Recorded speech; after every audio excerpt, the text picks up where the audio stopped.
justru undang-undang Omnibus Law yang bikin masalah semakin ruwet. Sengaja dibikin sulit supaya terjadi negosiasi, supaya pengusaha nyogok birokrat. As simple as that. Undang-undang Omnibus Law ini sangat merugikan puluhan juta buruh dan keluarganya. Undang-undang Omnibus Law ini justru bertentangan dengan Undang-Undang Dasar 45. Karena justru mau mencoba buruh lebih miskin, sehingga hanya sekedar alat produksi. Pemerintah ini tega-teganya cawe-cawe untuk ngajak buruh semakin miskin. Majelis Hakim yang mulia, Ketua 15 Federasi Buruh, teman-teman dari pemerintahan, hadirin yang terhormat. Sebelum saya memulai kesaksian ini, Pak Ketua, saya ingin flashback sedikit.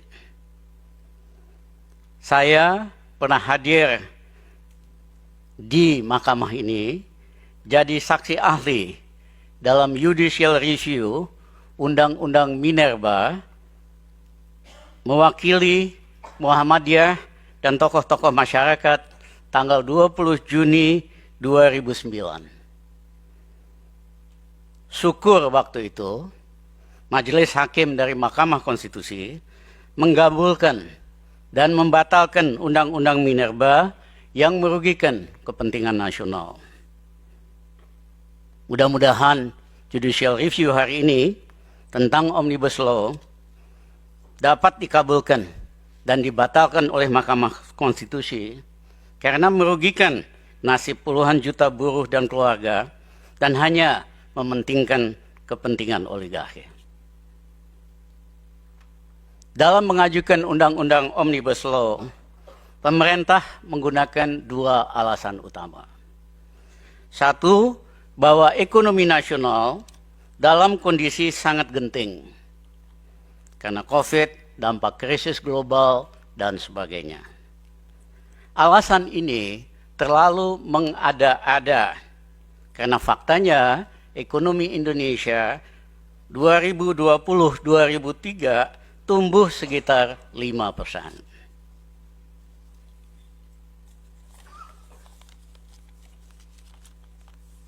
Jelas bahwa ekonomi tumbuh 4,5-5% itu tidak genting. Dan masih bisa diatasi dengan cara-cara inovatif. Kami misalnya waktu jadi Menko tahun 2000, ekonomi waktu itu malah masih negatif, minus 3%. Kami naikkan dalam waktu 21 bulan menjadi 4,5%, naik 7,5%. Tanpa pakai Omnibus Law, pakai cara-cara inovatif, yaitu kami pompa daya beli daripada rakyat biasa, kami naikkan gaji pegawai negeri, ABRI, sipil, dan pensiunan 125% dalam waktu 21 bulan. Sehingga mereka punya daya beli, mereka kemudian mulai belanja dan sebagainya. Dan banyak langkah-langkah lain. Jadi dalam mengatasi masalah ekonomi, banyak cara yang inovatif, out of the box yang kita bisa lakukan untuk mengurangi misalnya kesenjangan. Pada waktu itu tingkat Gini ratio indeks paling rendah dalam sejarah Indonesia dan sebagainya. Nah, jadi alasan bahwa suasana ekonomi genting, bla bla bla, jelas tidak benar. Baru bisa dikatakan genting jika pertumbuhan ekonomi itu negatif. Istilah ekonominya resesi. Seperti tahun 1998, ekonomi Indonesia yang biasanya rata-rata tumbuh 6%, anjlok ke minus 12,7% tahun 98. Itu jelas genting, memerlukan tindakan-tindakan besar dan signifikan untuk mengembalikannya ke dalam kondisi normal. Tetapi itu tidak berlaku untuk digunakan sebagai alasan untuk Omnibus Law. Alasan itu terlalu mengada-ngada dan mohon maaf membodohi rakyat kita. Alasan kedua yang sering dikatakan para pejabat, bahwa undang-undang itu diperlukan untuk menyederhanakan aturan, perizinan, birokrasi yang ruwet, dan tumpang tindih aturan. Sehingga jika itu dijadikan undang-undang, dikatakan investasi akan meningkat. Alasan ini masuk akal. Memang birokrasi kita ruwet. Birokrasi kita kerjanya itu bikin sulit, bukan bikin mudah. Dan terlalu banyak tumpang tindih, aturan-aturan, perizinan, dan sebagainya.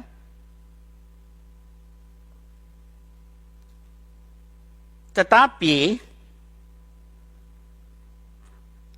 yang dihasilkan justru undang-undang Omnibus Law yang bikin masalah semakin ruwet. Mohon maaf nih teman-teman pemerintah, dan semakin kompleks. Sederhana kok, undang-undangnya aja 1000 halaman, penjelasannya 500 halaman. Masa bisa disederhanakan masalah dengan undang-undang 1000 halaman? Untuk antar pasal, banyak conflicting ideas, banyak yang perbedaan-perbedaannya ini, sehingga untuk memahami undang-undang itu, perusahaan besar saja harus menyewa lawyer yang mahal untuk bisa memahami kalau dia ingin investasi. Apalagi usaha kecil dan menengah. Tidak mungkin mereka bisa pahami undang-undang yang ribet ini. Karena kalau betul ingin membantu usaha kecil, menyederhanakan, maka harusnya cukup 50 halaman, sehingga tidak ada lagi keraguan dan pengertian abu-abu terhadap undang-undang tersebut. Akhirnya, di kalangan birokrat sejak dulu berlaku pameo. Kalau bisa dibikin sulit, kenapa bisa dipermudah? Ini birokrat semua ngerti ini.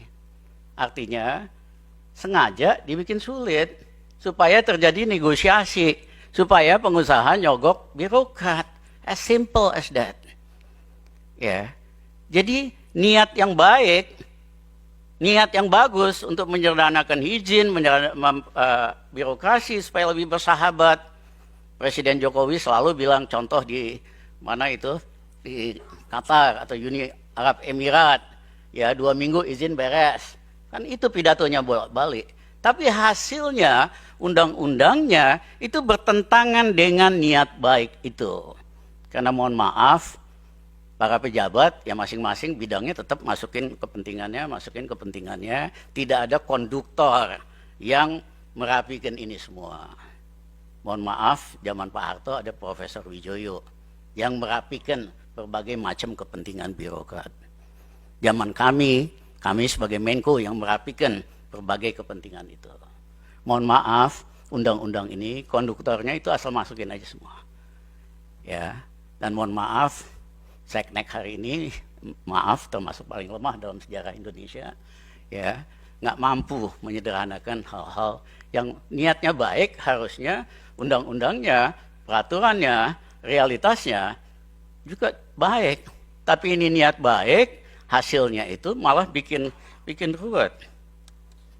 Akibatnya, undang-undang Omnibus Law ini semakin membuka peluang pameo tersebut menjadi kenyataan untuk dipraktekkan. Artinya apa? Memberikan jalan kepada birokrat untuk menggunakan undang-undang ini untuk memeras lagi.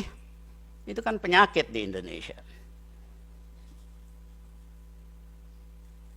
Dampaknya apa? Sampai hari ini investasi nggak ada yang meningkat signifikan.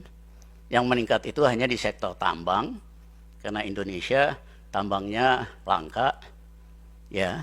Tetapi di dalam bidang manufaktur, di dalam bidang jasa, investasi itu malah merosot, jauh ketinggalan dengan apa yang terjadi di Vietnam, jauh ketinggalan dengan apa yang terjadi di Thailand, dan sebagainya. Yang ketiga, Undang-Undang Omnibus Law ini sangat merugikan puluhan juta buruh dan keluarganya. Contohnya tentang outsourcing. Undang-undang ini memungkinkan outsourcing seumur hidup. Biasanya